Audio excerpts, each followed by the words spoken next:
Bonjour, nous sommes à Bonja, une commune située à l'est du département du Puy-de-Dôme, dans le parc du Livradois Forest. Aujourd'hui, on découvre le GAEC Jeuneste qui a fait le choix de la race cimentale pour vendre de la viande en direct et aussi pour la transformation fromagère à la ferme avec les AOP Fourme d'Ambert et Bleu d'Auvergne.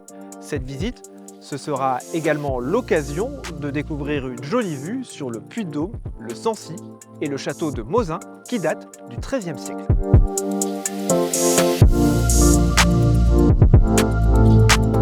Bonjour. Bonjour Pascal, merci de nous accueillir dans ton élevage. Alors ici, le choix de la race, c'est la cimentale. Qu'est-ce qui a motivé ce choix? Mon exploitation a de la cimentale parce que nous faisons principalement de la transformation fromagère, mais également bouchère. Et c'est pour ça que la race mixte cimentale, c'est l'idéal. Ça représente quel volume de transformation? En termes de fromage, on transforme 450 000 litres par an, soit 50 à 52 tonnes de fromage par an. Et en boucherie, on a à peu près 40 animaux adultes vendus sur l'exploitation. Sachant que c'est sur de la vente directe. Le reste part chez un marchand. Donc ça fait une production globale de 800 000 litres. Donc tu transformes un peu plus de la moitié. Un peu plus de la moitié dans la fromagerie. Vous vendez votre fromage auprès de grossistes, de particuliers? Grossistes, crémiers, particuliers. Et mes grossistes revendent même à l'international. En termes de valorisation, ça représente quoi? D'abord sur le lait? Sur le lait, on revalorise à peu près 1 200 € les 1000 litres. Sachant que là-dessus, on a les frais de la fromagerie. L'exploitation, donc 3 associés, 3 salariés. Pour produire de la Fourme d'Ambert et du Bleu d'Auvergne, il y a un cahier des charges à hausser. La cimentale, elle y répond bien, ce cahier des charges? Le cahier des charges, c'est une autonomie alimentaire. C'est un pourcentage d'herbe élevé. Nous, on est à 100%. Et la cimentale revalorise très bien l'herbe. Donc, aucun souci.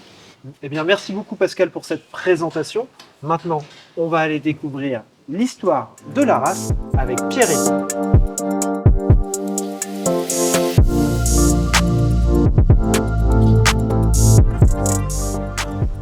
Bonjour. Bonjour Pierre-Élie.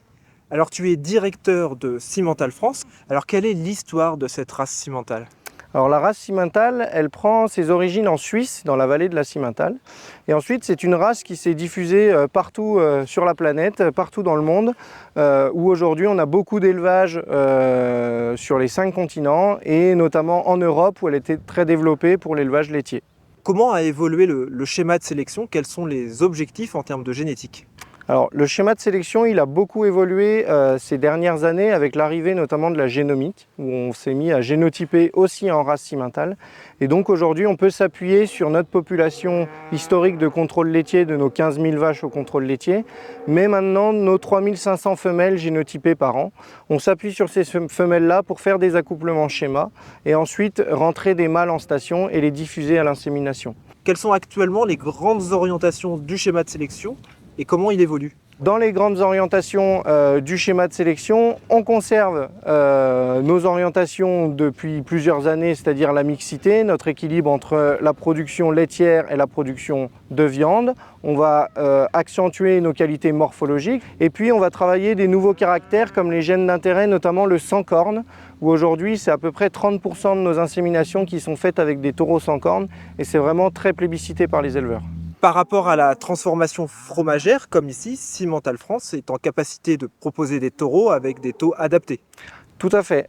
Notre objectif, c'est vraiment de proposer des taureaux adaptés à tous les systèmes, notamment des systèmes en transformation fromagère. Donc par exemple, sur ces zones-là, comme dans le Massif central, les régions comme le Puy-de-Dôme, l'Aveyron, le Cantal, les éleveurs vont chercher pour la transformation fromagère un rapport de taux avec un taux protéique très élevé et un taux butyré assez faible.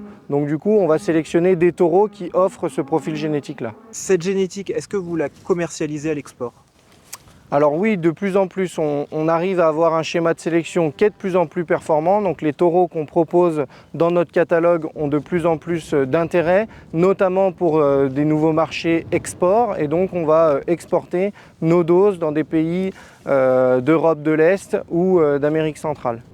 Cette génétique, on va maintenant aller l'observer concrètement sur le terrain avec Pascal, qui va nous présenter des animaux qui correspondent, selon lui, aux standards de la race.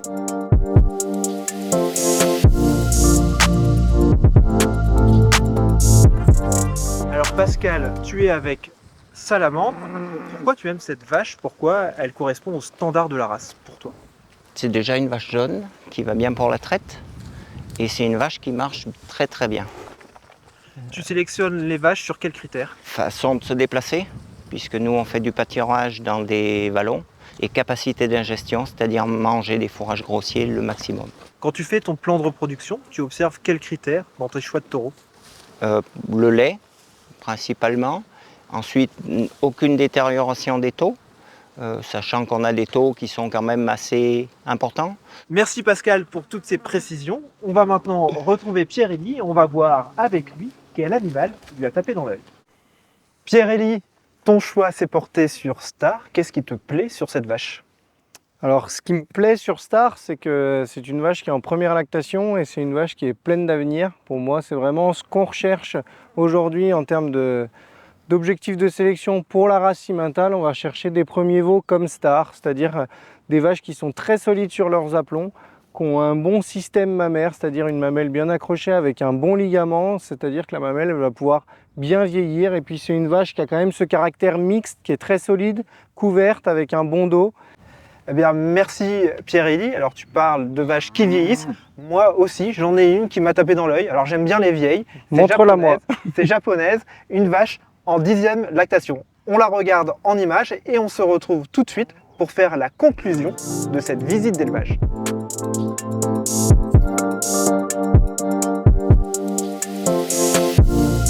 C'est le moment de faire le bilan de cette visite d'élevage. Alors, on va retenir 3 points. Le premier, c'est le caractère mixte de la race Simmental. Sur le lait, au niveau fromageable, on a des TP très élevés, sachant que nous, sur notre élevage 37,5 à 38, certaines périodes. Et en poids de carcasse, on arrive à 400-450 kg. Et pour notre vente directe, c'est l'idéal. Le deuxième point, justement, c'est la vente directe et la transformation. C'est une partie importante de l'activité de l'exploitation. C'est la partie la plus importante et qui fait vivre l'exploitation. Avec une bonne valeur ajoutée. Une très bonne valeur ajoutée. Enfin, dernier point, c'est la dynamique de la race Simmental avec des effectifs qui progressent. Effectivement, on a une très belle dynamique dans la race Simmental avec un nombre de femelles de race pure qui est un peu plus important chaque année et un nombre d'inséminations de nos coopératives qui augmente également. Donc tous les feux sont au vert.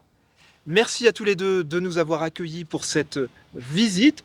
Pour ceux qui voudraient découvrir d'autres élevages en vidéo, elles sont disponibles sur le site internet et les réseaux du Sommet de l'élevage. À bientôt!